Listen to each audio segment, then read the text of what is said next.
All right. Here we go again. Good afternoon, good morning, good evening, good night. Wherever you are, whatever time it is. We've got another draft lined up, another Strixhaven. Yeah, fun format so far. Lots of interesting abilities to do with all of the learn cards and lessons in the format. But yeah, anyways, let's jump in, see what we got. We opened a Mind's Desire Mystical Archive. Unfortunately, not very playable in a limited environment. If you wanted to get super cute, sure, you can try to play it, but it's not going to be very good. Let's look at the cards that I'm probably going to take or consider.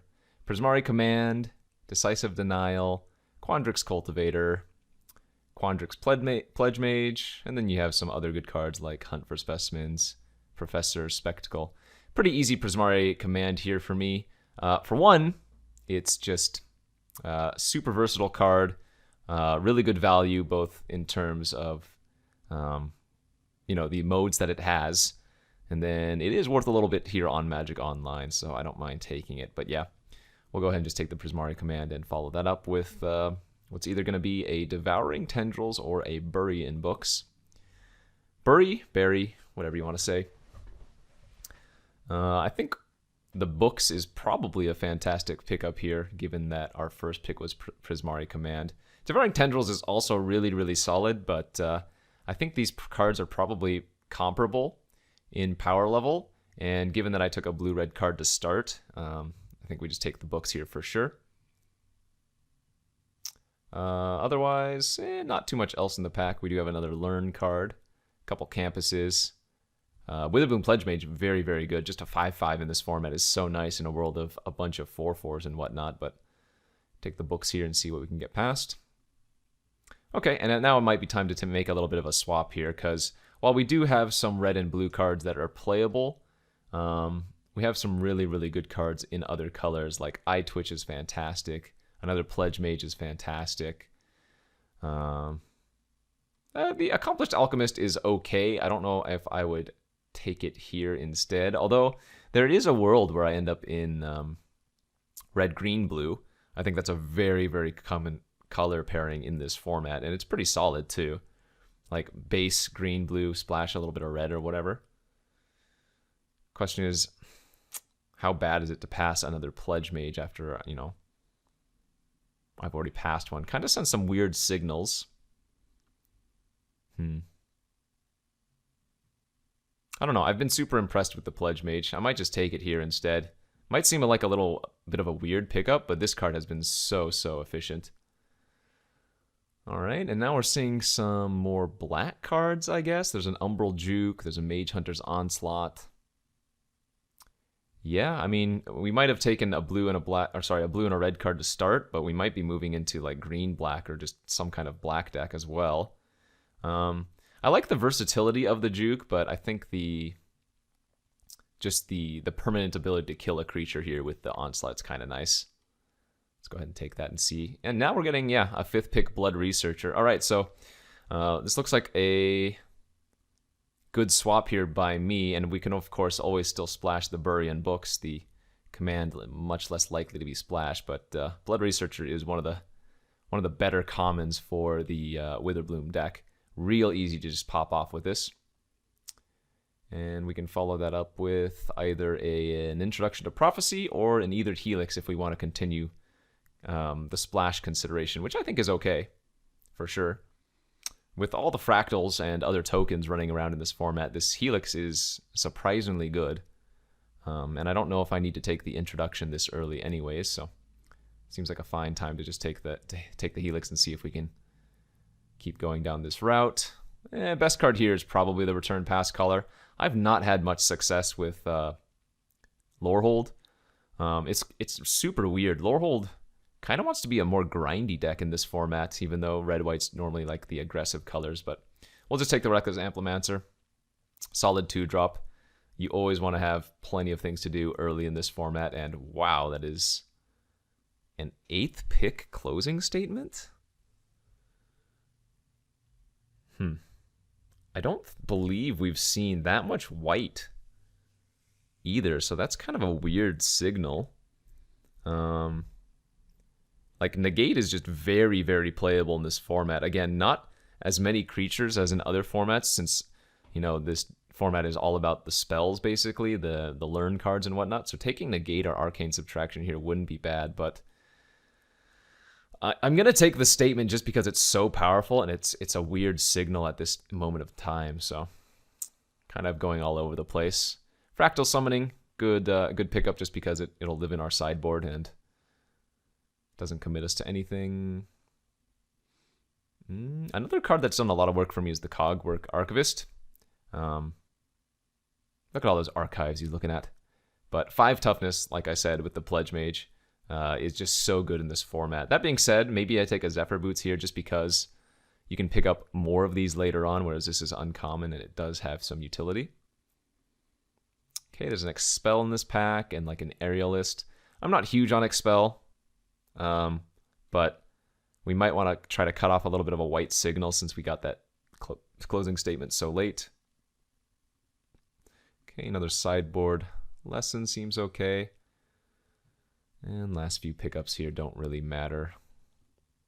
Very strange first pack. I mean, could it be that, you know, Lorehold is open too? The nice thing is if I pick up like an Environmental Sciences or whatever, we can always splash pretty easily, but I wonder if that was just a weird pack with closing statement in it. And I wouldn't be surprised if I end up regretting not taking that Negate, you know? Okay, pack number 2 here. We open an Elite Spellbinder. Pretty good card as well. I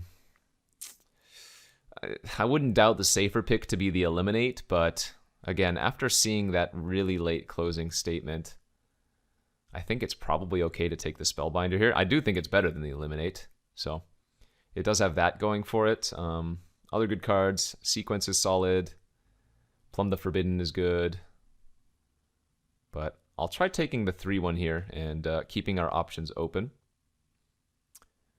Okay, another decent pack here for me. Humiliate versus Semester's End. I've not had this card be all that impressive. I've tried, and it's been cast against me to okay effect, but it just seems to underperform every single time, whereas the Humiliate is so good in this format. So, happy to pick that up. Yeah, and now we have another Eliminate here anyways. Okay, and a Flunk, actually. Wow, Flunk is a little bit better than Eliminate. I didn't even notice that at first. The eyes got drawn to the archive card. But this is, again, a really awkward signal that I'm sending. I've just passed 2 Eliminates down the line, so by doing this, I might not see very many black cards in the next pack, but I mean, if I can just get enough good black and white cards here, it seems that's probably going to be okay. Not too much here. Expel number 2, not very exciting. I don't even love the first one. There's just so much better removal in black and white, as you can already see. But I do like a Go Blink. Has proved to be super efficient in this format, and there are plenty of cards that it kind of hoses because you're removing your opponent's graveyard, so I'm not upset about that pickup. Hunt for Specimens, easy pickup here for me as we're passing 2-drop, that's whatever. Bury, Helix. Any card with Learn is usually pretty playable, and depending on what kind of Learn card it is, just goes way up in value. So, even though I don't have too many good hits for it right now, I think it's definitely the choice. 2-drop Poet versus Pillar Drop Rescuer. I'm going to go ahead and just take the 2-drop. It looks like I might try to be a little bit of aggressive black-white. Whatever it's called, Silverquill. Okay. Another really solid pack here.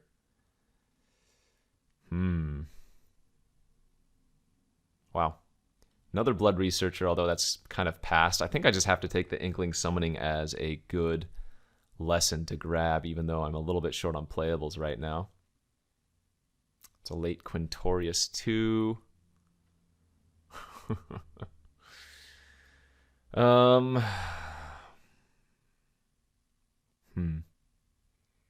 But the Quintorius doesn't do anything in my deck, really. I don't have many ways to interact with my own graveyard, so could take the Cogwork now.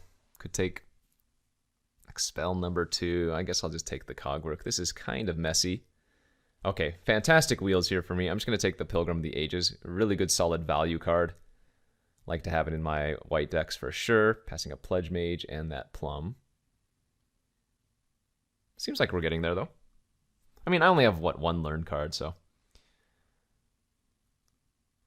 push comes to shove, I can always just main deck the Inkling Summoning. Weird seat that I've been in, though. Like,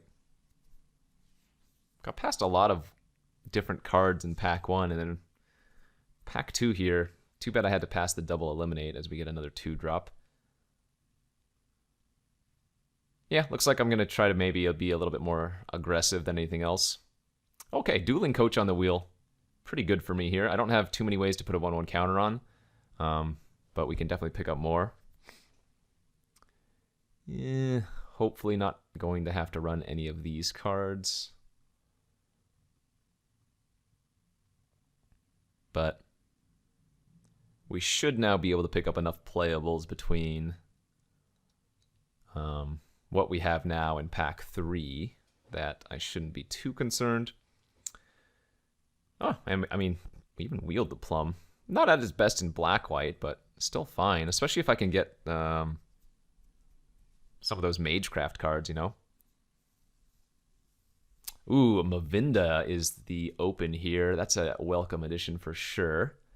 I don't have any pump effects yet that go with it, because this doesn't target, right? Yeah, that doesn't target. Okay, so we're going to want to pick up some, like, white combat tricks, black combat tricks if we can. But Mavinda, I mean, even just as a 2/3 flyer for 3, good enough. And then, of course, the upside is just huge. Oh, I guess Closing Statement works, doesn't it? Yeah, Closing Statement works, but now we can take, like, this... Oh, well, I was going to say Beaming Defiance, but then I noticed the Rise of Exodus, which is probably just too good. Hopefully we can wheel one of these cards, Eager First Year or Beaming Defiance, but I think the Rise is nice.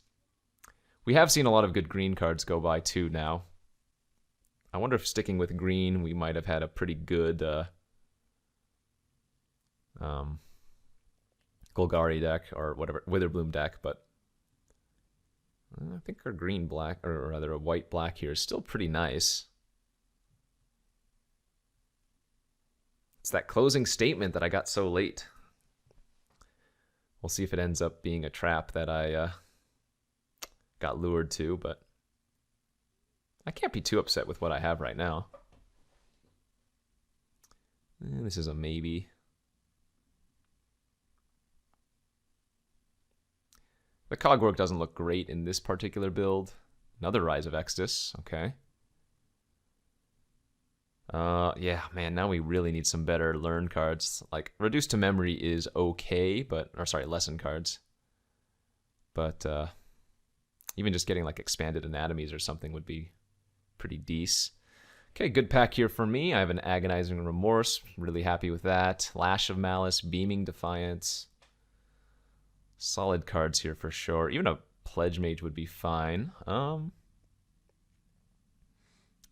This is kind of close, man. The discard effects have been so good in this format, but I think I'm going to take the Lash here just for some early removal. But it also works well with the Mavinda, right? You can cast it on your own creature with Mavinda for the normal cost and still get a little bit of value by pumping your creature. Wow!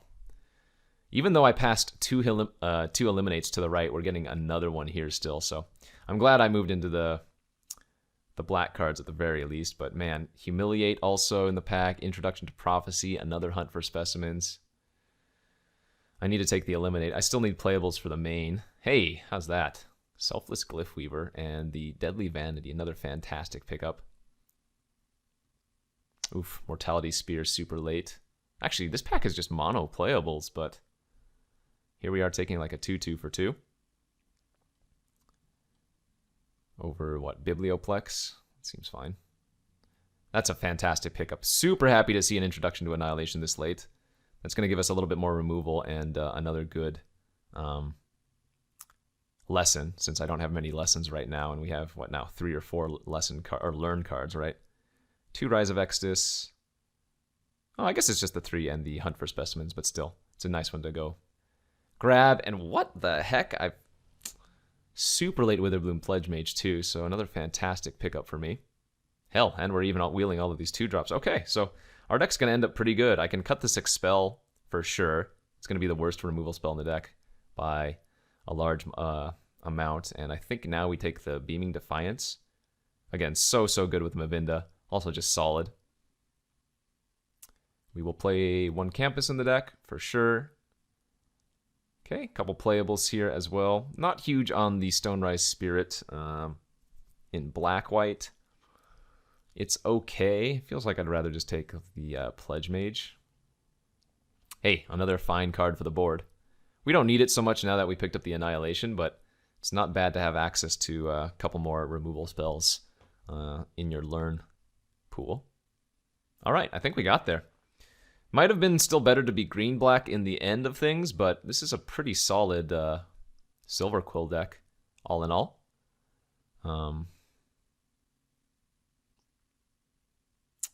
Yeah, I'm pretty happy with it. Pillar Drop Rescuer is so nice to like regrab Mavinda, regrab Paulo, regrab the Glyph Weaver. Nice thing with the Glyph Weaver too is that if I cast this as a creature and it just naturally dies in combat or whatever, I can bring it back and then later on use the Deadly Vanity. If I cast the Deadly Vanity half, I can bring it back later with the Pillar Drop Rescuer because it's a creature on the front side. So nice little value there. But look at this removal suite. 2 Rise, Closing Statement, Mage Hunters, discard, Flunk, Eliminate, Lash. This is a really good suite of spells there. I might not even need the Zephyr Boots anymore, actually. With this much removal, probably can just shave the booties. Run the Campus.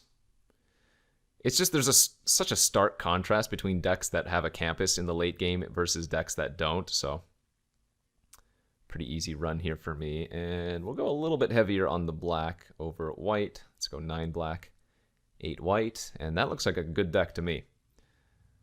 Let's go ahead and submit this, and we'll come back for round 1 of this Strixhaven draft. Here's round 1 of this Strixhaven draft. We will be on the play, and we will be sad to pitch a 1-lander back for 6. And have a, pretty good looking 6-card hand here. I'm going to pitch the Pledge Mage. It's the most expensive card, and it has a color that I don't currently have. So let's just go 2, 3, 4 curve here. Nice little game plan. Opponent on red-white has an eager first year, sure. Let's go ahead and offer the trade, I think. No need to give flying here when a trade is acceptable. Okay, sounds good. And I'm fine to run out the Mavinda. I don't have that many tricks for Mavinda to copy anyways. So if this just dies to like a heated debate, so be it. Ooh, as the opponent has a Venerable Warsinger. That's a card that's very annoying.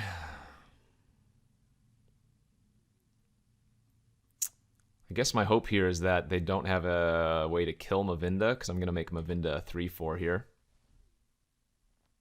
And if they do have a way to kill Mavinda, then they just go to attack with the Warsinger and bring back their first year, which would suck, but Star Pupil, it's okay by me. Umbral Juke, sack a creature. Fine, I'll sack the coach.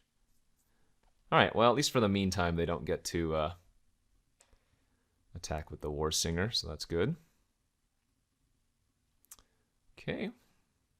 Yeah, we only need 1 more land now for this Rise of Extus.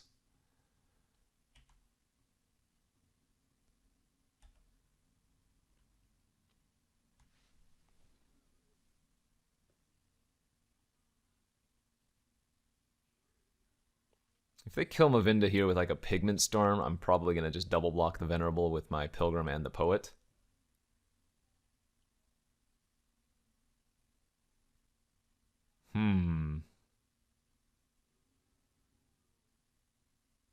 Well, this is kind of interesting. There's so many different tricks in this format. It's it's just almost impossible to play around every single one of them.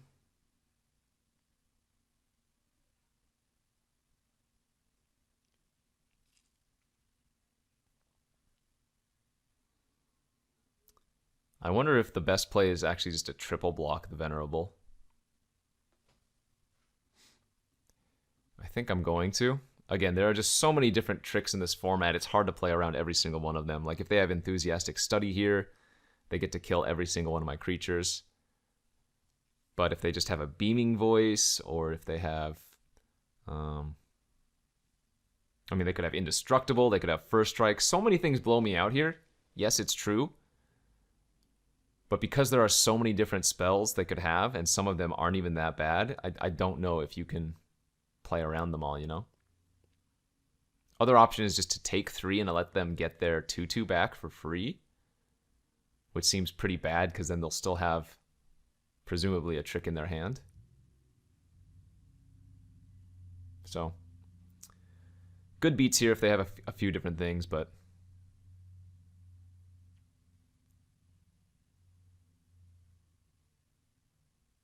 it might not be an easy decision for them then. Could be a closing statement. Oh, a lore hold command? Yeah, see, exactly. Like, there are just so many different tricks. I mean, this one happened to be one of the worst of them for me, but... okay, well, I mean, things are not that bad if I just draw a land here, or a removal spell like that.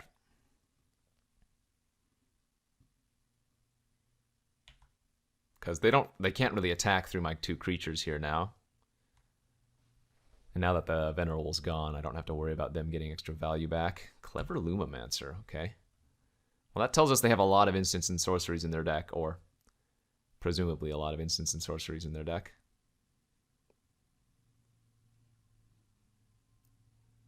Spectre, that'll be a good target for Rise of Exodus if we can find a land like that. Spectre, get rid of the lore hold command. I don't want you to draw that anymore, thank you. And we're probably just going to grab the 2/1 flyer here, I would think. Grabbing one of the removal spells is, like, okay. But I don't want to use any of the removal spells on those cards, so...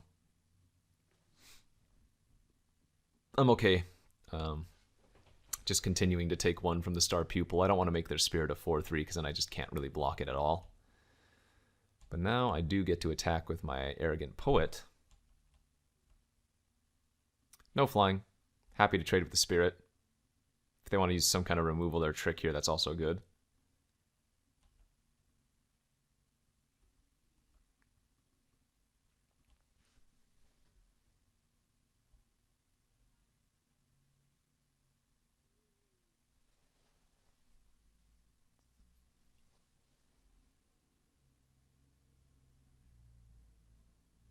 Okay, got something end of turn.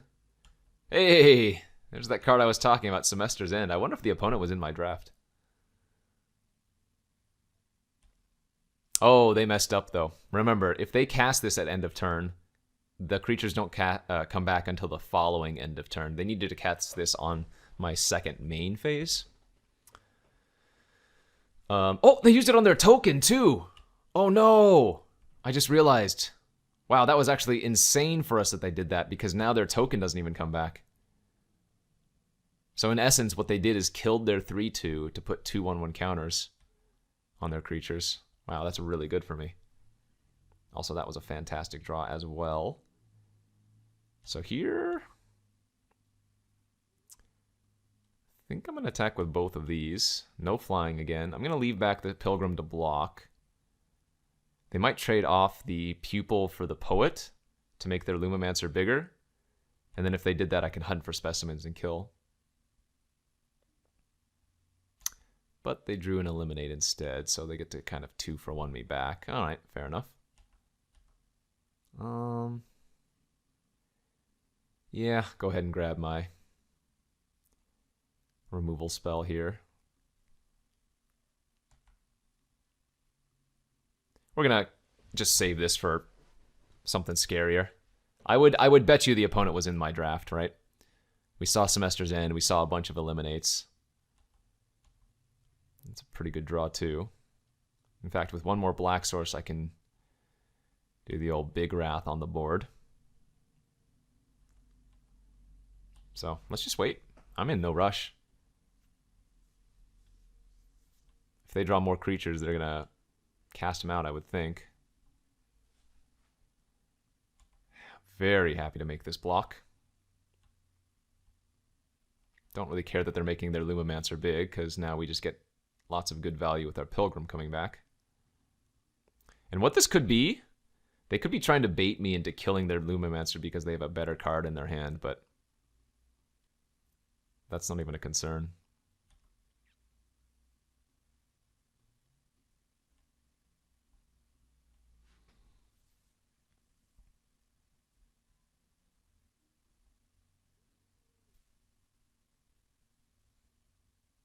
Oh, they drew a Humiliate. And we did see a foil Humiliate, so this person was definitely in our draft and we were cutting each other off. All right. Good beats. Now the question is, yeah, which one did they take? So they took the Glyph Weaver, or whatever its name is, the Dune Blast effect. But remember, I do have that 5-drop flyer that can bring this back later on, so not the worst case scenario. And again, I'm more than happy to just keep blocking with the Pilgrim and thinning out my deck of planes.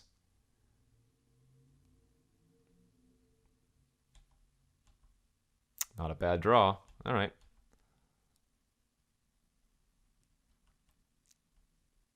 Like we're just going to bring back the Pilgrim and play it out again.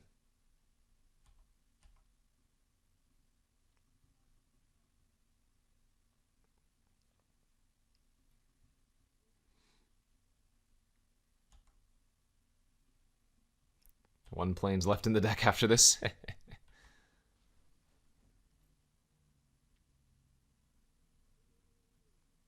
Auric Lore Mage. Never been super impressed with that card. Yeah, I'll keep blocking.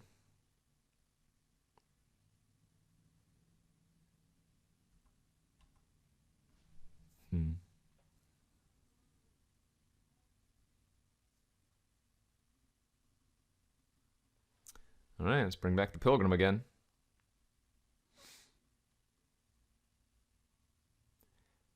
No more planes left in the deck.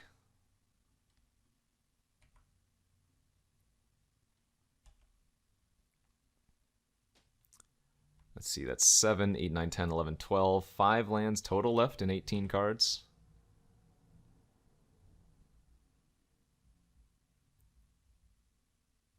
All right, I'm going to go ahead and take this hit for 4.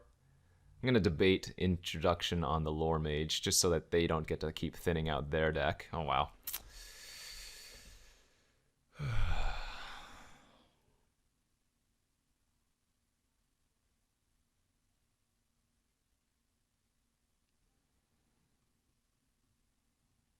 All right, we'll go ahead and exile it.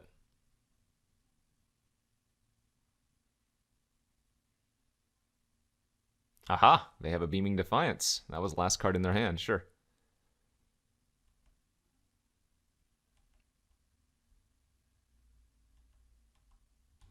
Well, then we'll just sit and pass.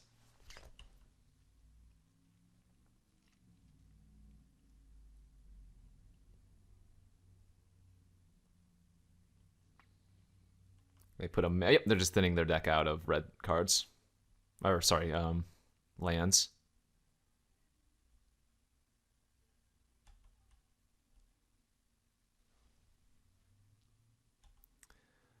Go ahead and block here, bring back the Pilgrim end of turn.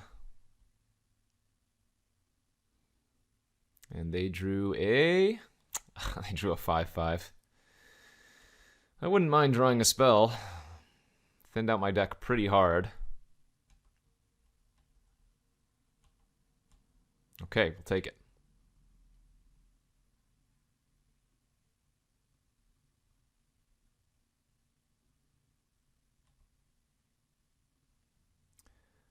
Yeah, we have 4 lands left and then a bunch of spells, but we do need to actually win at some point. This has been a super grindy game.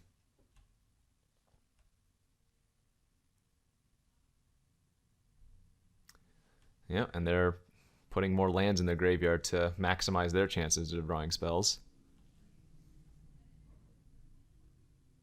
Ooh, they're attacking with their 4/5. All right, we get to get them here. Put our 5/5 on their 4/5. Make them use whatever trick they just drew.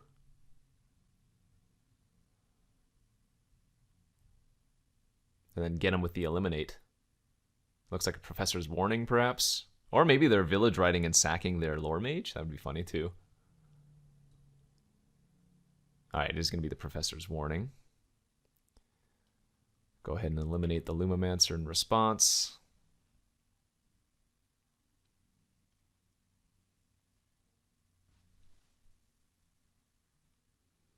Surprised they didn't put the 1/1 counter on their lore mage. Because if they did that, assuming my Pledge Mage lived, then their Pledge Mage could attack into my Pledge Mage still.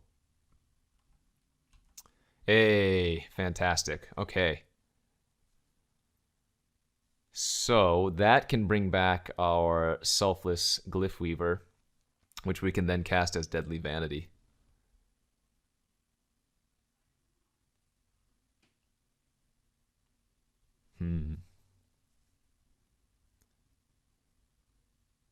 That is probably worth. I could get back Mavinda? Oh, shoot. You know what? Mavinda's actually nuts, too, because I can pay the 8 extra.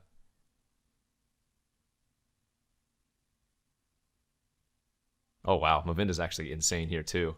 In fact, Mavinda's probably a little bit better.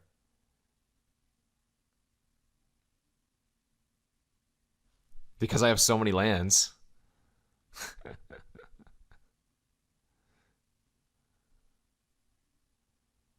So nothing I can cast right now, but... Oh, I don't know why they're activating that main phase. That's good. Now I get to attack with my Pledge Mage.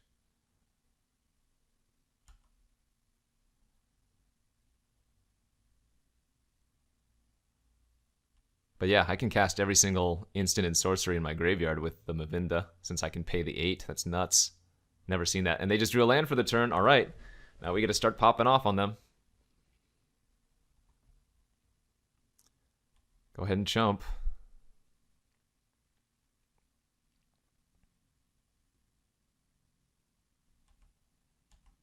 Hey, flunks another stupid, nasty draw. In fact, I can just kill both of their creatures here with Flunk, Mavinda, Flunk. Let's do that. That's so good.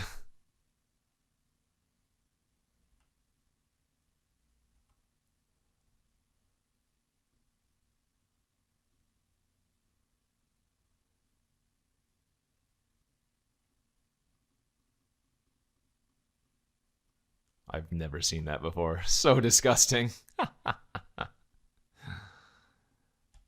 Take 9. You got 1 draw step. Good luck.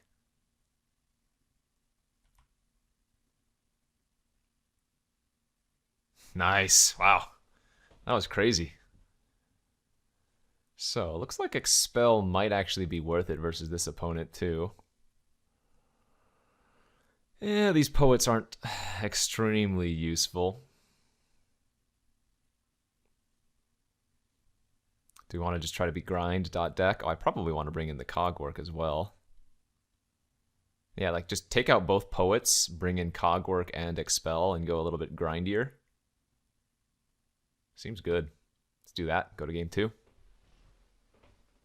We still have enough early plays because we have a bunch of early removal. And that looks like a pretty good hand. A little bit mana heavy, of course, but having 1 mana and 2 mana spells is going to make that a keep, I think.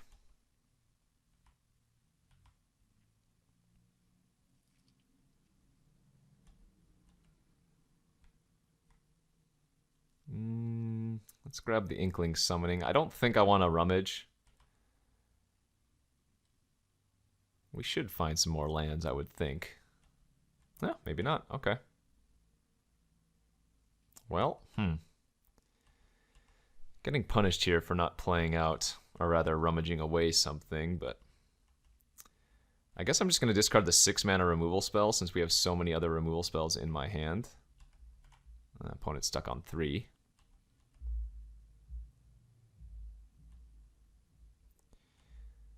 If I'm not going to draw a land, at least something to cast is okay.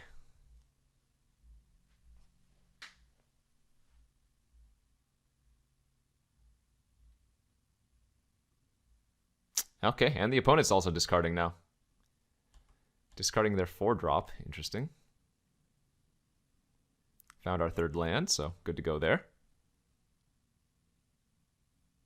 Trying to expel. I will go ahead and fire off the beam.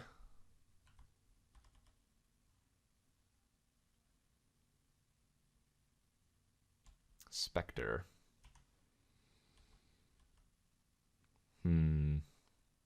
Alright. Just attack with both. We can't quite flunk it outright, since it's only -2, -2.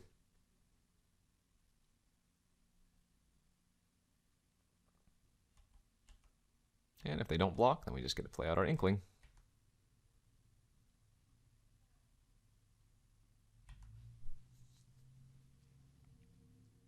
Okay, they've ripped a few lands in a row now. They've got access to 5 mana.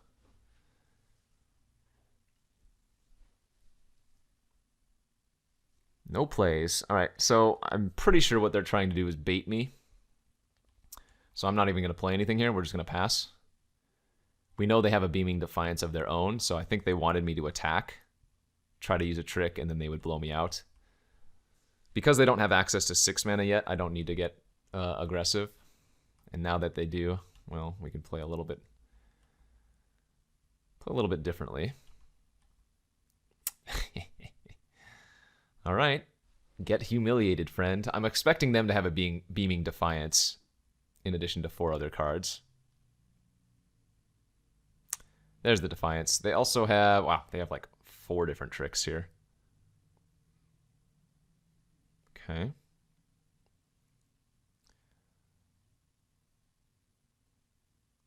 Well, let's take the Defiance. Flunk gets around Indestructible, but it doesn't get around Semester's End.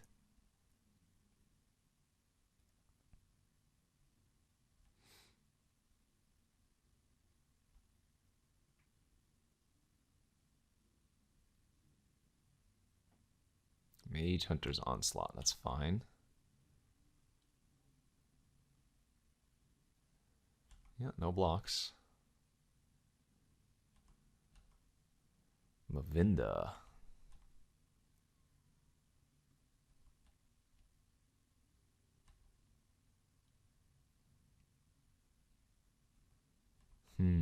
I have Beaming Defiance in my graveyard, so we can probably wait on the Mavinda, but they can't kill it with Flunk. I mean, we know all 4 cards in their hand, so I guess this is fine. Right, Flunk only gives -1/-1 right now. Okay, they drew a Pledge Mage, so they have access to Professor's Warning.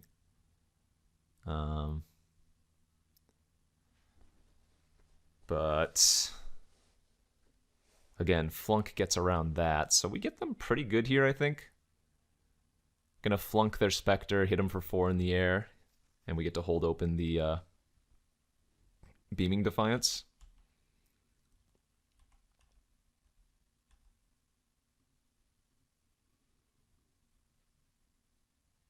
Remember, if they Professor's Warning to give +1/+1, then Flunk gives an additional -1/-1, so that doesn't really work for them.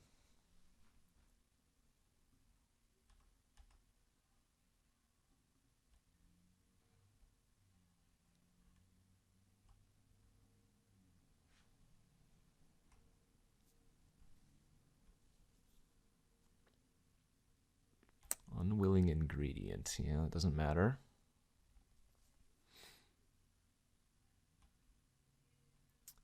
And I believe I win next turn because we have perfect information.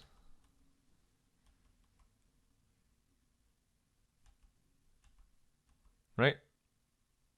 They have Flunk, End, Warning, and Mentor, so we just attack in the air.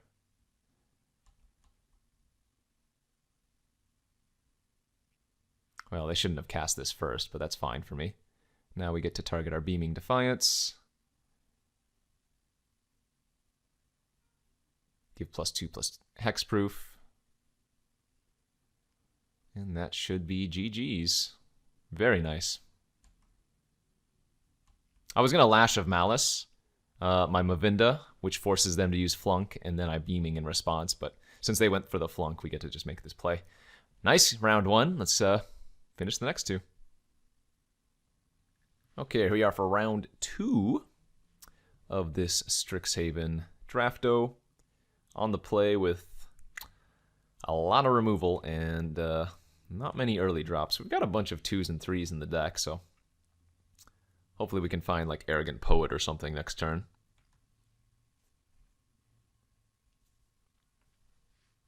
Turn 1 Hall Monitor, all right.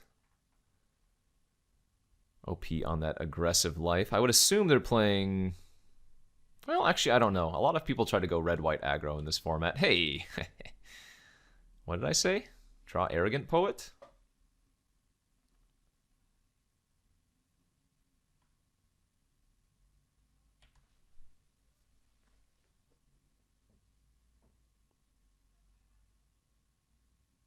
Illustrious Historian. So are they red-white or are they red-blue? Or are they some specialty? Who knows? All I know is I'm going to humiliate them. See what we're working with. And they are red-white with a Blade Historian. Yeah, I'm going to need to take that. Well, could actually... No. Let's just play it safe and take the Blade Historian. I don't know what I'm even considering. I think we're going to play it safe here. Hold back our Poet. It only stops 1 damage, but I don't want to trade with their Illustrious, and I don't want to pay 2 life to get in for 3 when they're trying to kill me quicker. So we'll take the hit for 2.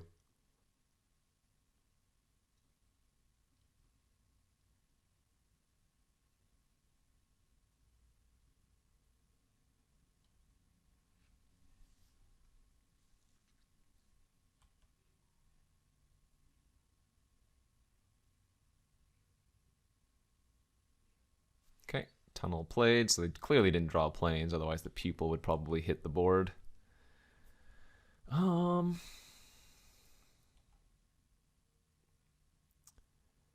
Yeah, I think I'm just gonna land pass.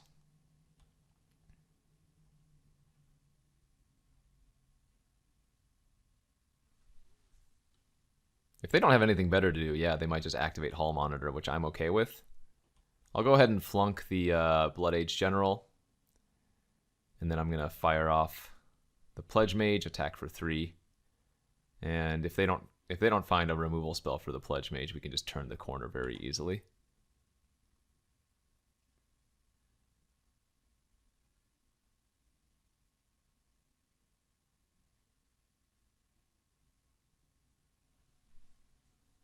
I hope they try to Infuriate here. Infuriate gives +3/+2, but it would put them to 3 cards in hand, so Flunk would turn into -4/-4.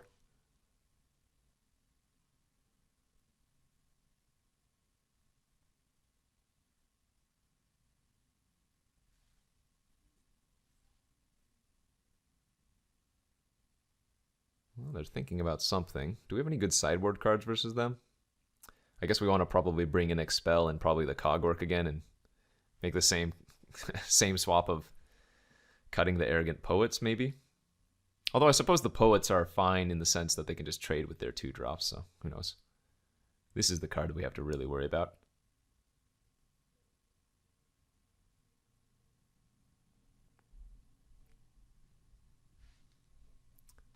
Not sure what the opponent's debating here. Just pause the video real quick. Alright, looks like they lost connection for a moment there, but the Flunk resolved. We're going to end up taking that too. And they missed their land drop. Another good draw here for me, but we're going to enact our game plan like we said. Attack for 3, play the 5/5, and I mean, if they keep bricking, then this is going to be a quick game.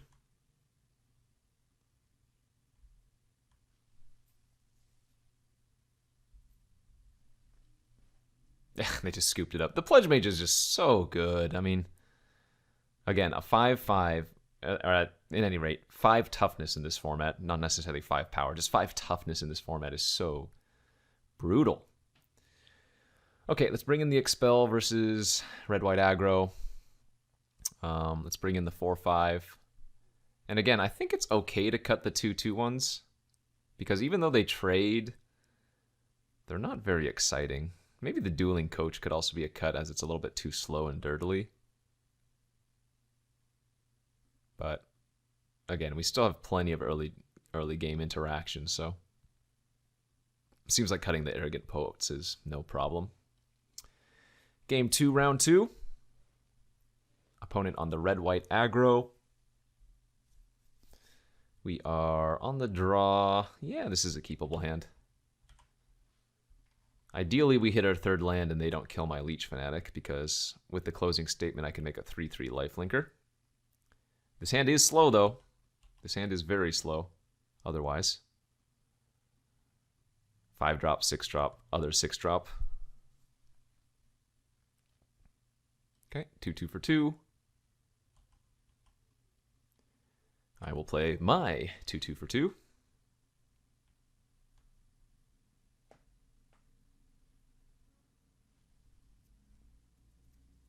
They might not even attack if they don't have another play here. What is this? Rowan. Okay. I see. So instants and sorceries cost them 1 less. They deal 1 to me. And -4, you get an emblem. Whenever you cast an instant or sorcery, you may pay 2. If you do copy that, you may choose new targets. Well, that's going to be slightly problematic. We're going to pass here. End of turn. Oh, I can kill a Planeswalker with closing statement. That is not problematic. I lied. I lied. I'm a big liar. Well, that's why you read your cards. Because they do things. And sometimes they do things you didn't know they could do. And those good things that you didn't know they could do, well, save you. Not that like, killing the Blood-Age General might have been fine anyways, if they didn't have a removal spell, because then the Dueling Coach would make this a 4/4 lifelink the following turn, so they might have just had to chump, but obviously this is just much better for us. Fuming Effigy, yes. 4/3, that's fine. I think here I like just attacking for 3. It's lifelink, so they're probably tempted to trade with the Fuming Effigy, and if they don't, that's great. But we're going to play the Pilgrim out here instead of the Dueling Coach now, because this guarantees that I hit my 5th land drop, and I'd rather trade off the Pilgrim of the Ages for their Blood-Age General if they end up attacking with that.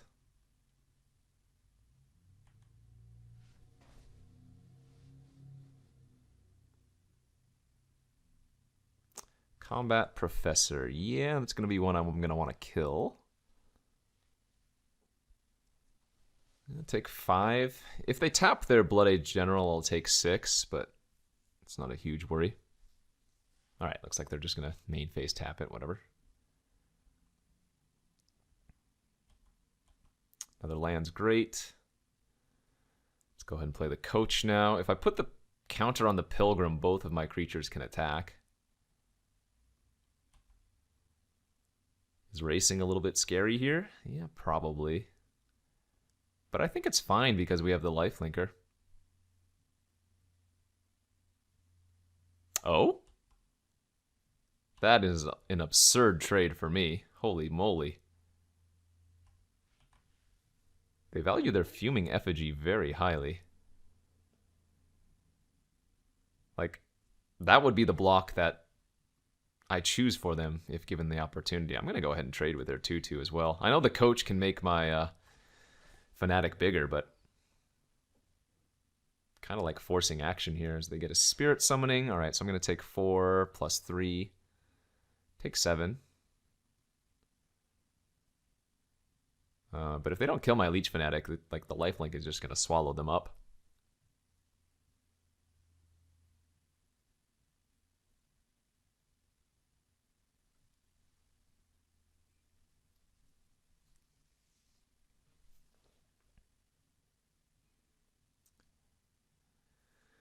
Do we want to Rise of Exodus, their fuming effigy, or do we want to just play out our cog work next turn, I wonder?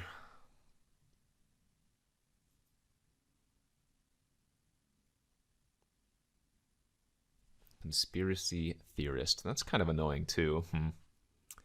That gives them a lot of value, but they only have one unknown card in their hand, so let's keep attacking for 3 lifelink.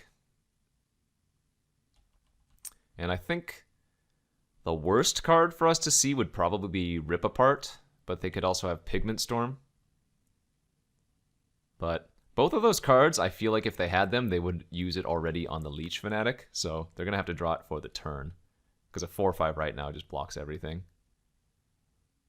Okay, Defend the Campus also works. I take 8, I go to 7. They are going to pay the 1 and loot something away, or rummage something away. They discarded their summoning. Okay, they got rid of a 3/2. That's not that bad for me.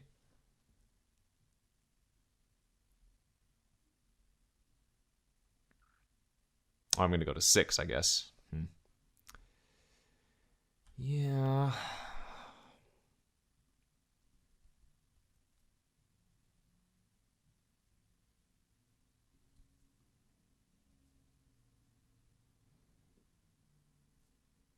I guess I might need to play it a little bit safer now.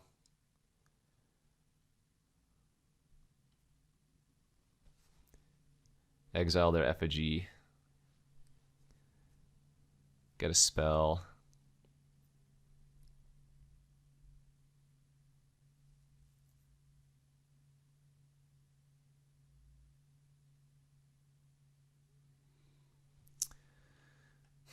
It's hard not to attack here for 3.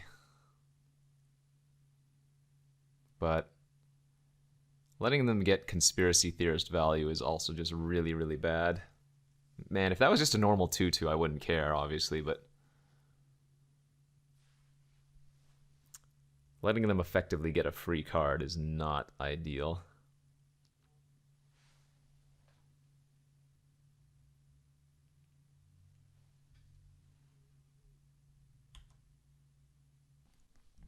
All right, opponent keeps disconnecting and reconnecting. Anyway, I think I kind of like racing here in the end, though. Again, I am giving them some free value without them needing to cast anything to get through my attackers, so we might just be giving them an extra card, but next turn I get to play 2 creatures out. I think racing seems okay.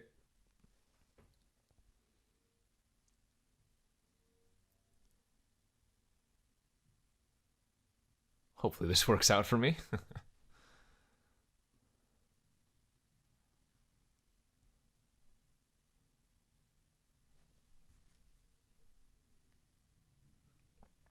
Uh-oh, pre-combat spell might not be good. If they have their Blade Historian again, I could have a problem.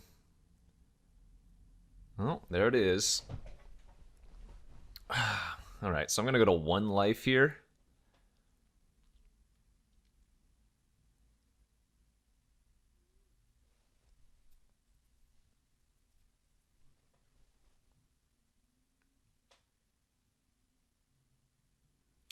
They discarded a 2-drop.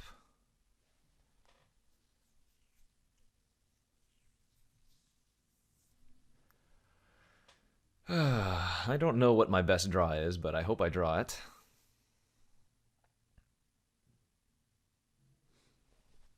I'm not sure why they're exiling their cards from their graveyard. That does not appear to be my best draw. Cannot just attack here because all of their creatures are lethal, so all I can do is play the Rescuer and play one of my other 3-drops.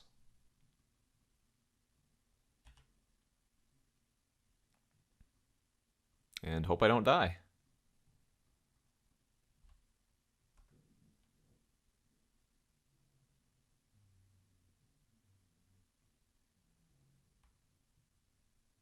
Just don't die. How hard can that be?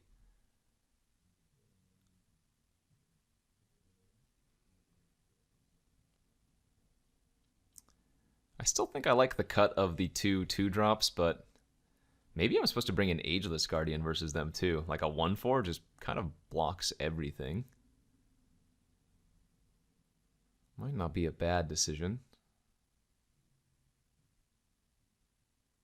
Lumimancer, 1 card in their hand. Are we dead?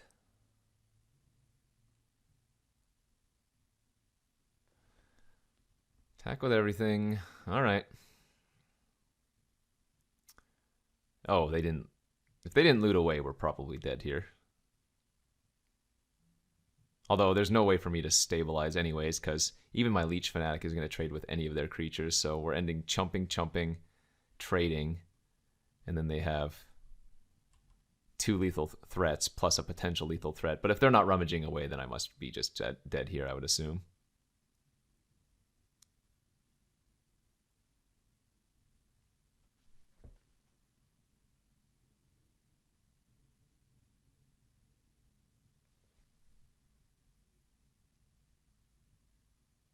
Last card is a Pillar Drop. You know what? I could draw my Wrath.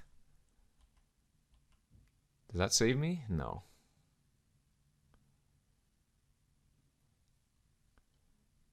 Well, we might as well try. We can discard a card here. Drill Plains. All right. Yeah, if I draw my Wrath, I could choose their 0/1 as the only creature to survive. And then maybe there's a chance. It looks like the 1/4 probably should come in.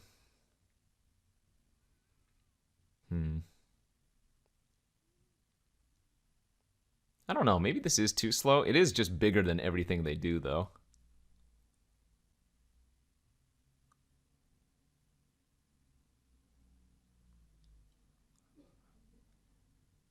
I guess maybe the Mind Rot could be cut. Yeah, maybe the Mind Rot can be cut.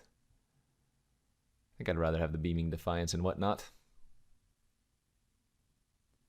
Alright, game 3 here of the second round on the play. Pretty good hand. Would love to find another land here, of course, but do have early interaction. And we only need 1 land before we start doing stuff, so hopefully they don't beat down too quickly. Guess we just want to draw like a swamp. Yeah, that'll do just fine. Don't get to hold up Eliminate this turn, but finding that 3rd land unlocks guaranteed our 4th land.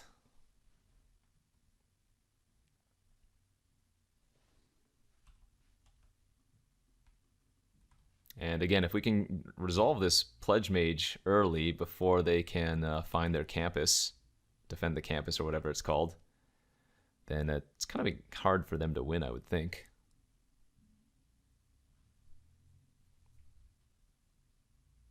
Easy block here by me. They have no creatures to give the counter to. If they use Enthusiastic Study, we still trade.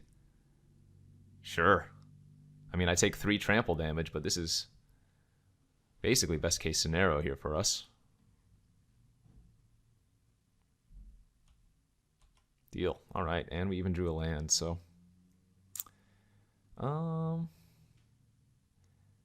yeah, I think I'm happy to just pass here and hold up Eliminate. I think we want to save this and not cast it out as a 2/3 just yet, although maybe it's just better to get on the board. Yeah, you know what? I've decided it's better to actually just get on the board here.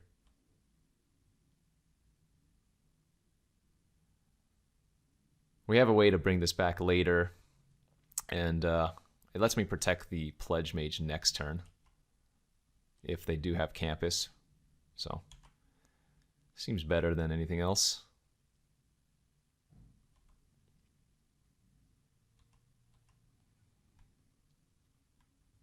All right. Your move, friend.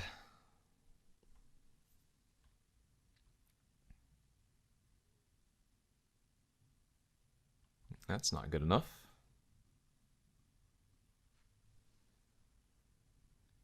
That's also not good enough. All right. I think we're sitting pretty. 2 cards in their hand. They have a bunch of small creatures. I drew a Dueling Coach. It's good too. Gonna put the Coach counter on itself. Pledge Mage is a 5/5 is already large enough, so let's get another creature that's big.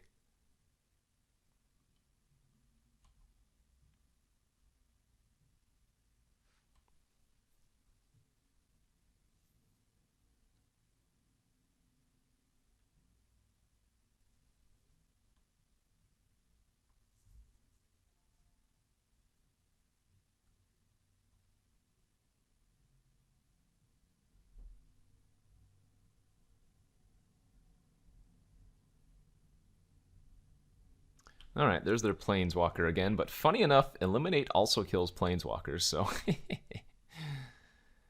we can just eliminate the Planeswalker should that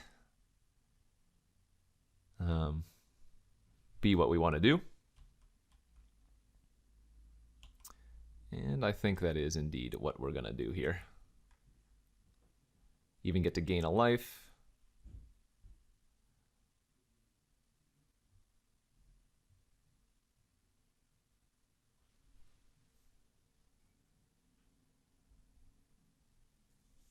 And we don't need to do anything with our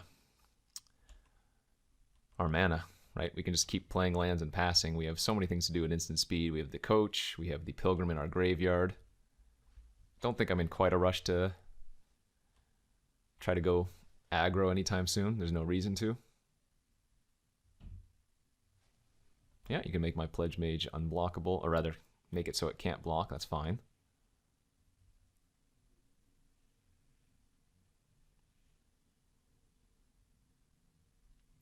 So they can pump that up into a 4/2. I will definitely take the free eat here, though.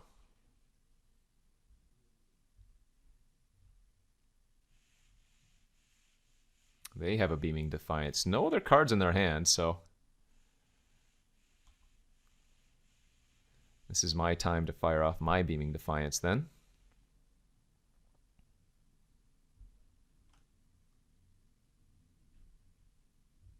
And go ahead and extra put a counter on there.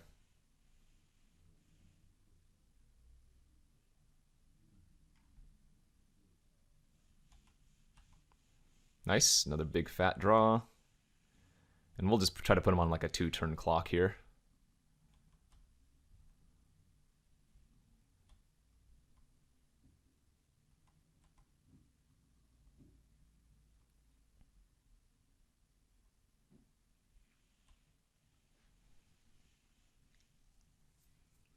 It's going to be pretty hard for them to come back from this one. And there we go. Easy start, 2-0. See if we can finish off a nice little trophy with the 3. And here's the third and final round of this Strixhaven draft. We'll be on the play with, again, pretty good hand. Pretty good deck, pretty good hand. A little bit of removal, a little bit of good creatures. Really, what more could you ask for?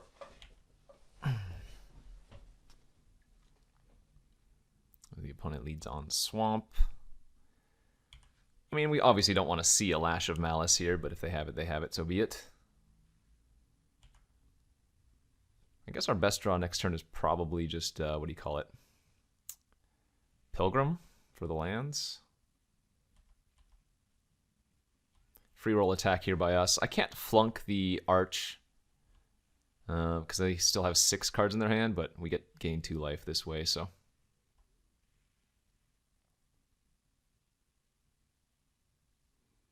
Witherbloom Apprentice. That's a pretty good one as well. I think I'm going to go ahead and flunk that one end of turn since we have a 4-drop we want to cast.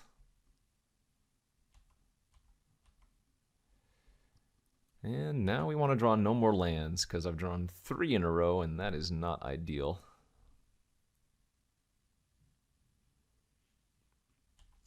Keep buffering our life total here though.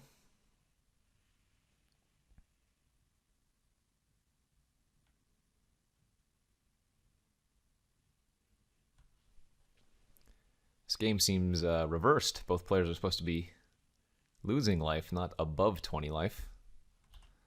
Onslaught on the Coach, sure. Oof, 4 lands in a row now is... I mean, that could be our end, honestly. One of them not even being our Scry land is so painful here for us.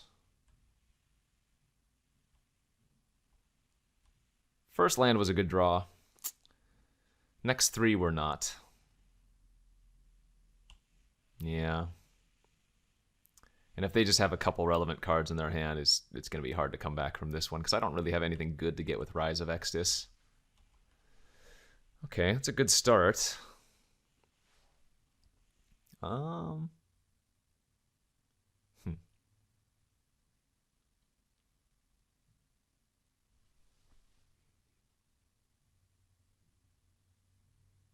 I guess I don't want him to block with the professor, so I'd rather just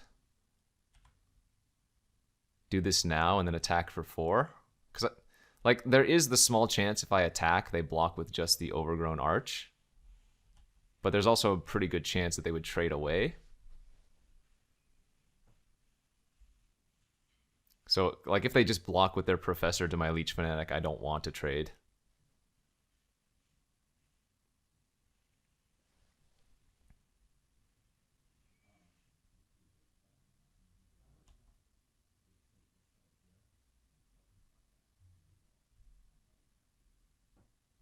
Alright, good target for a Rise of Exodus.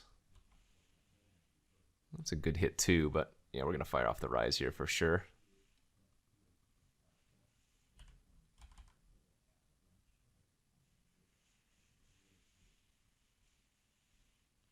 And let's go get our flyer. We've buffed up our life total so much here that won't be too hard to win with just a couple flyers.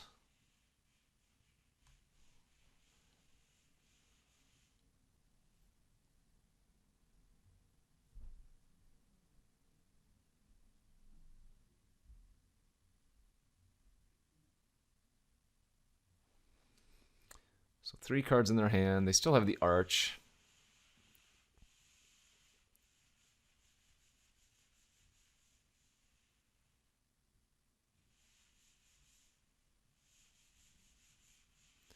They do have a Zephyr Boots, though. Okay, so they're going to start looting with their Pest.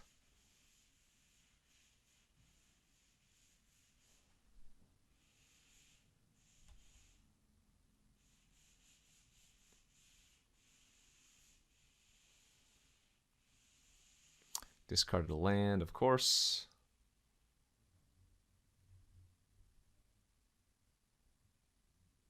Played a land. 1 card left. Oh, well, that's kind of awkward. I guess I would rather just go blank here. Get the last card out of their hand, regardless of what it is.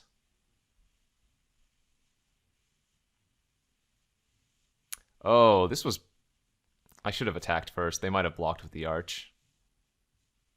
Whoopsies.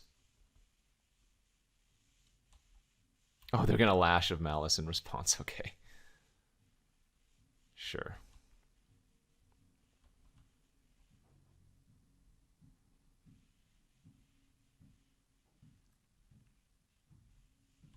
Still no blocks from them. All right, that's okay. Let's just play out the Inkling Summoning then, because that's going to be a card I don't mind trading off for the Pest token, because I don't want them to keep looting.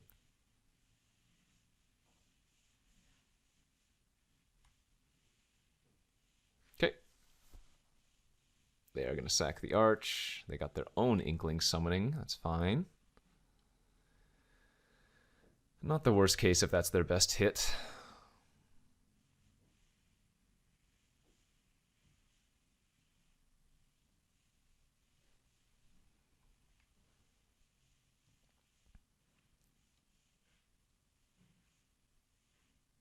And I do like trading here. I don't want them to loot. That Pest will eventually block the Leech Fanatic anyways. Oh, that's annoying. Sure.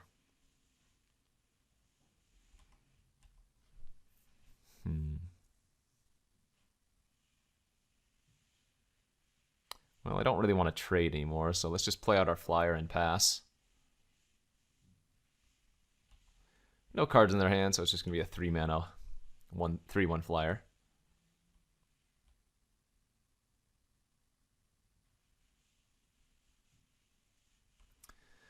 But it feels like the boots are going to be the swing in the game. They're going to be able to loot away bad cards and find action, whereas I'm just living off the top of my library.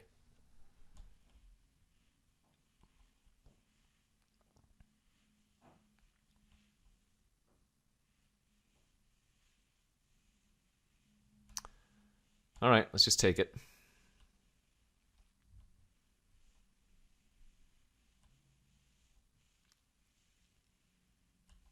Not equipping the boots to the professor.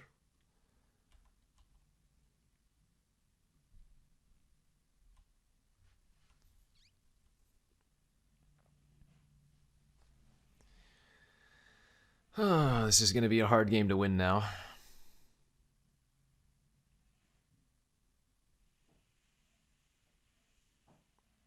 Move the boots to the Inkling. I like that. Because now we're going to lash the Inkling. Deny them a card and kill a better creature.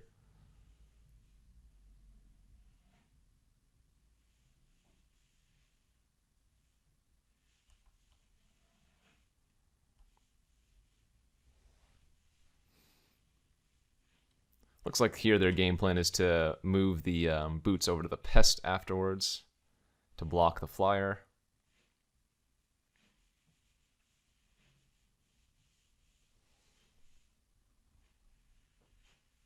Okay, and they have Arrogant Poet. We don't care about that so much, as we have our own now.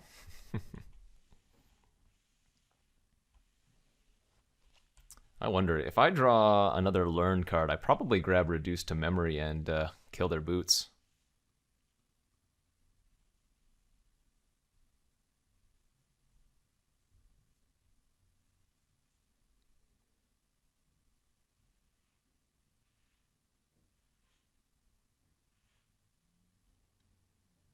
Yeah.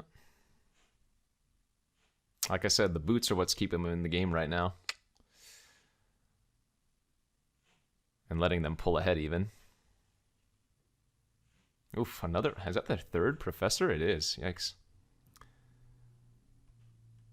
Huh, but they didn't move the boots over this time, so I'm guessing they have a kill spell now for my elite. That or they just simply messed up. Okay, they might have made a small mistake there. Now they're at 6.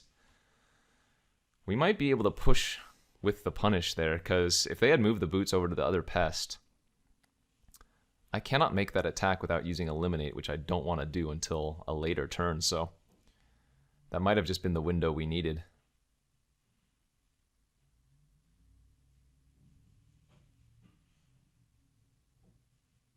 Super nice to have this life buffer too. We don't have to worry about them racing as much.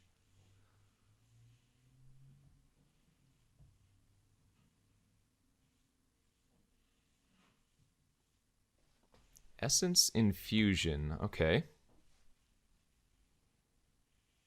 Hopefully they move the boots over and now I get to eliminate that one. I'm surprised they didn't put that on a Professor, because the Professor then would have had 5 toughness. Oh, weird. So if they're going to pay 2 life on the Arrogant Poet, that's real good for us.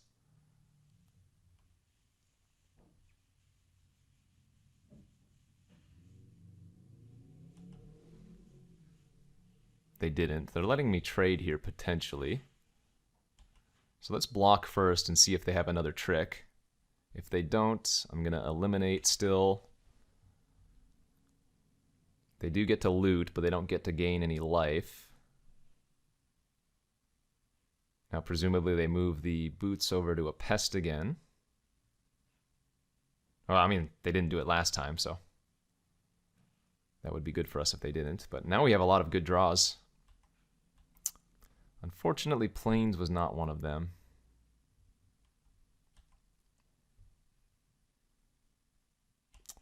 Well, had a little bit of window there, but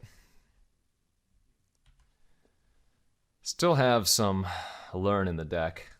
I have another Rise of Exodus and a Hunt for Specimens. And then with the Learn, we can eat the boots.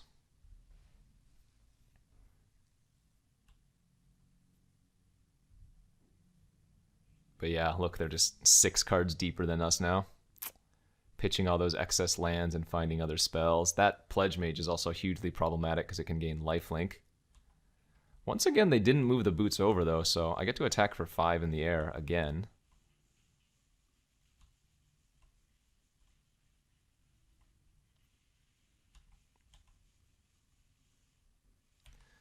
All right, I mean,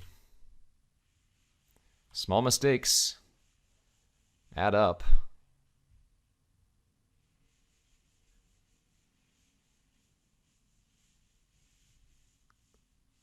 Like, now they need to find something to give their Pledge Mage lifelink, otherwise they will just die next turn.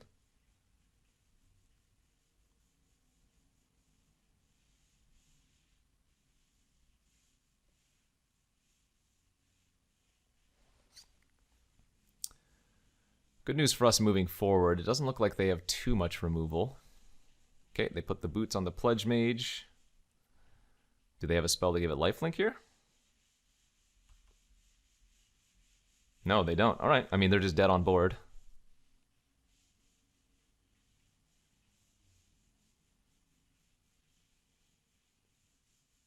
Because they're either going to need to kill both of these or move the boots and have a kill spell, which is possible, of course. But I'm 100% going to go for it.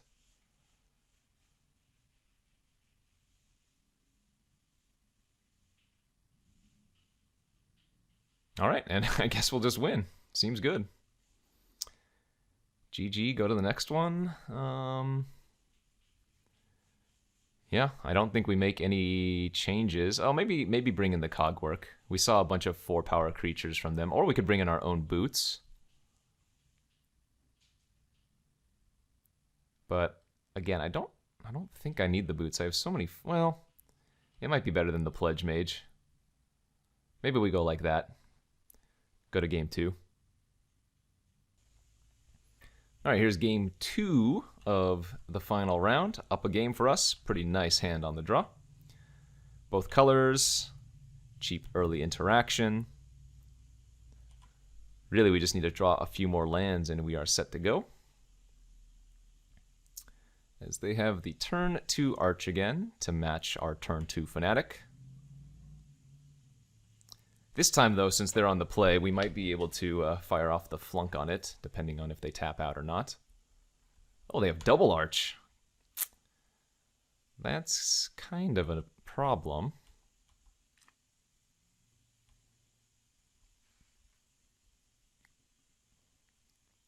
I get to attack for 2. And then lash it, so that's good.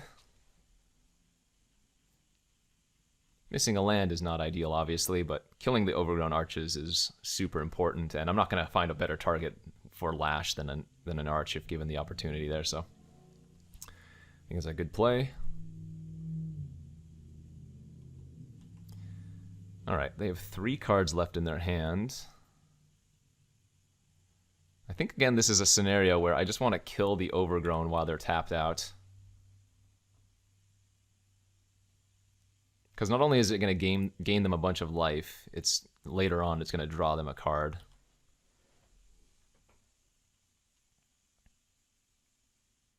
Might not make that play if I didn't have another removal spell in my hand, but I think that's fine here.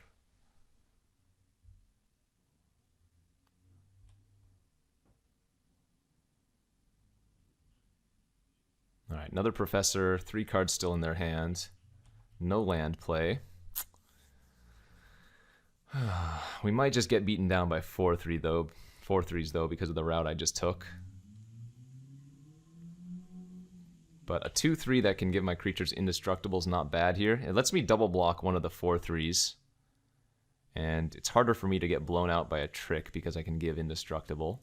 So we can just double block here.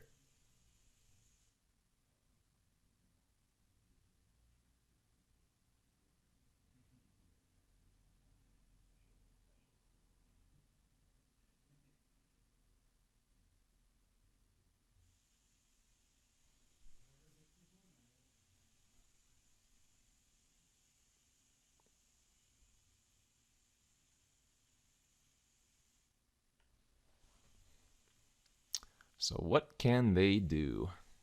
Essence Infusion. Alright. Well, now we're just going to need to draw a Swamp to kill that one. But that's fine. I have a little bit of life to work with, so taking 6 here is not the worst.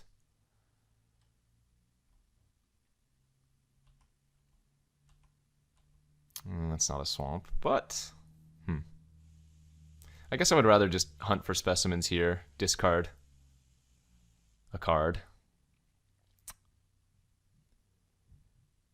Maybe the Coach, and try to find some more lands here. The 5-5 I think is just too good.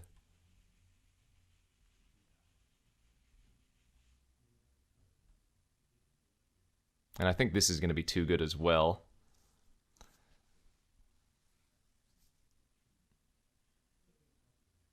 Mortality Spear. Alright, so now we can activate the ability And now they can't attack this turn since all our creatures are indestructible.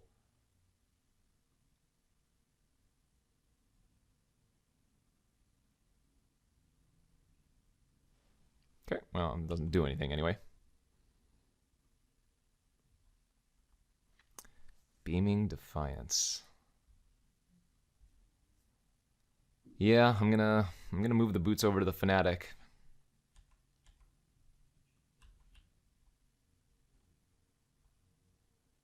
At least I gained some life back here. I don't need a Plains though, so we can actually discard the Plains, as awkward as it is, because I'd rather keep all these other cards. If they're 4/3 attacks now, we'll go for a trade. Block with the Pest and give it +2/+2.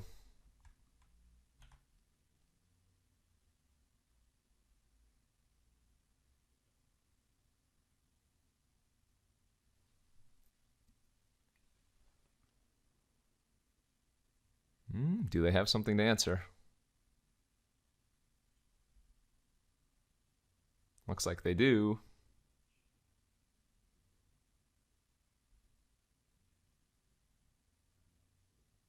Another Mortality Spear. Wow, okay. Well, it was declared as blocked, so we're only going to take 6. I need to attack and loot. I need to find another black source here.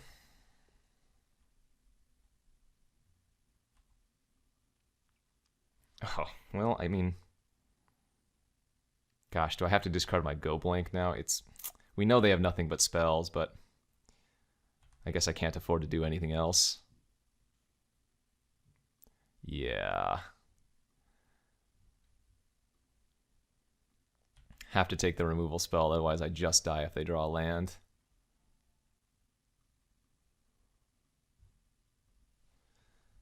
Okay, we get to block the 4/3, go to 3 life.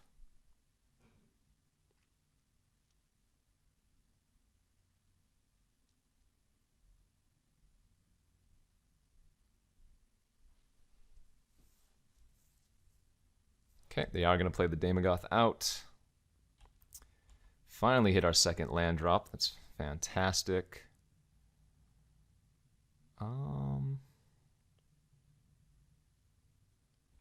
Yeah, and let's just play a 5/5.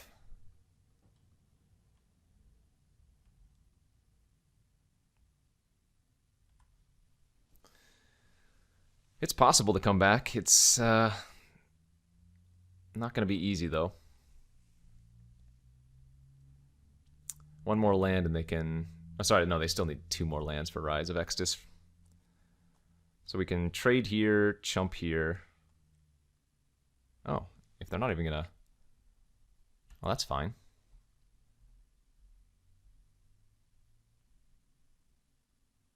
Oh, they have another Professor, okay. And then I guess it probably doesn't matter then. A little bit too much. We can almost stabilize, but not quite. So we're having to go to game 3 now.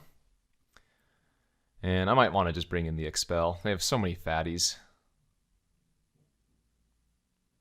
Do think the Boots is good versus them, but I think we just want more removal for game 3. All right, the game 3 of the finals will be on the play here. Ooh, with a hand I don't think I can mulligan, but it is not very good.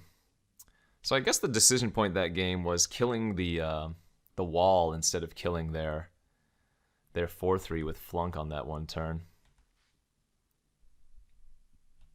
I mean, given what we saw from them in game 1, they didn't have that many great targets for the wall, but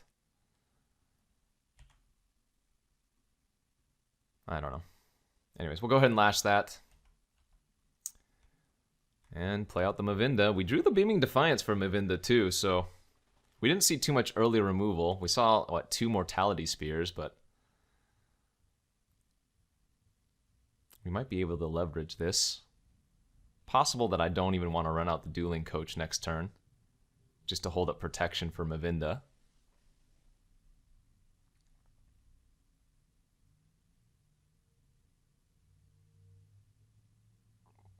I guess because I have the Pillar Drop Rescuer in my hand, it's fine to do so.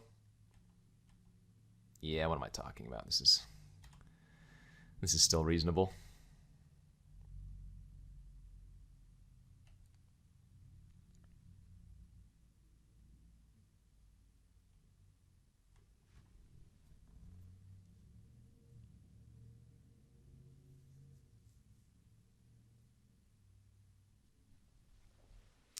And this is where we're going to start seeing their Professors of Zoomancy. They had, what, 3 minimum? Maybe more?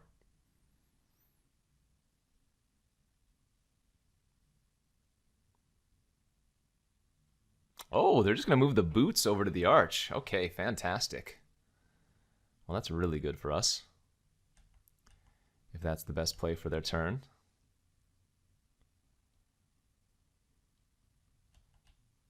I could actually just attack with the Mavinda, and if they block, pump it with the coach, but because we drew the Pledge Mage here, I think that's going to be the better play for me.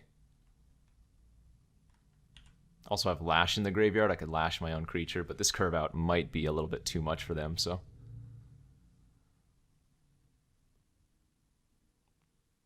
Tangle Trap on the Mavinda afterwards. Ah, so they were trying to bait me into using a removal spell. But I didn't buy it. Or use a trick of some kind, I guess. Moldering Carrick. Yeah, you got it. It's a good draw. It's attack for 5.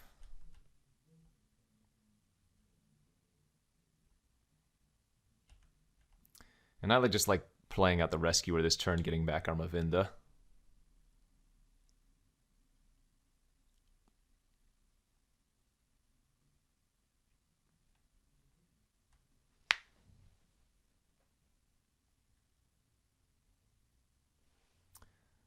They might move the boots over to the Moldering.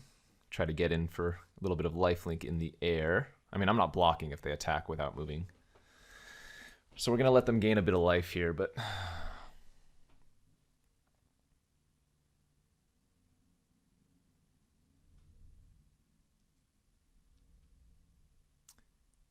looking to be in a pretty good position otherwise.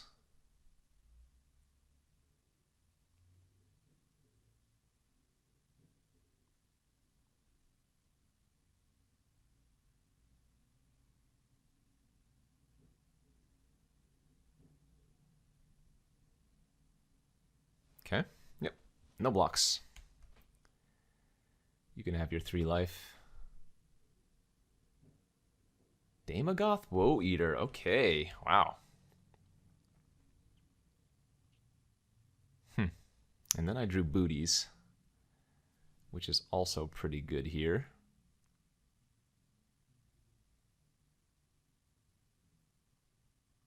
But I think I'm just going to play out another flyer and see what they have in their hand. Leyline Invocation and a Pledge Mage.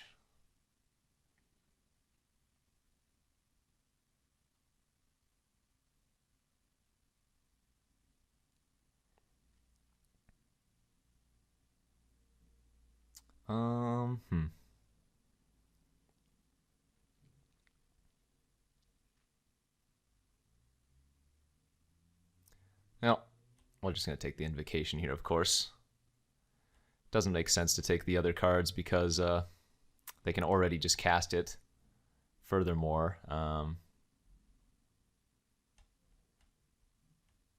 the Leyline now, they need 8 lands to cast, so...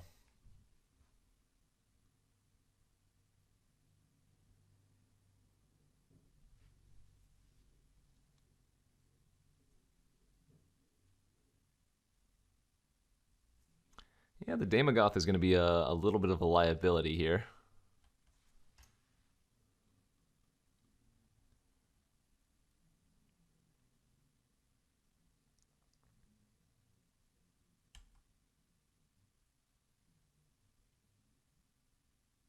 I hope they attack in the air. That would be really good for us.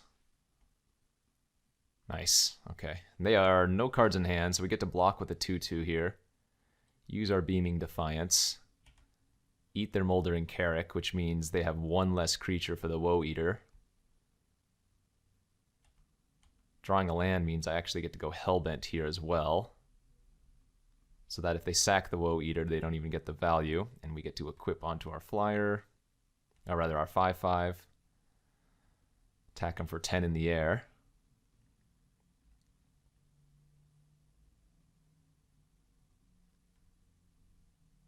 Wow, and we even hit a good value card for Mavinda in our graveyard too, so game's looking pretty over. They can equip their booties, but they're just dead then. GG's. Very interesting draft, and some pretty good interesting games, I think.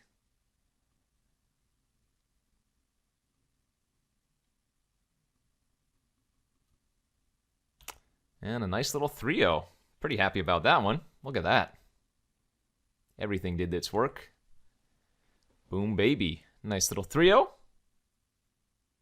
Thank you all for watching. Hopefully you enjoyed. GG's. Don't forget to check out all of my other drafts here on the Card Kingdom YouTube channel, my friends. And of course, if you're looking for Magic cards or other fun products, go look at the Card Kingdom site itself. We'll see you later. This is Kenji signing out until next week.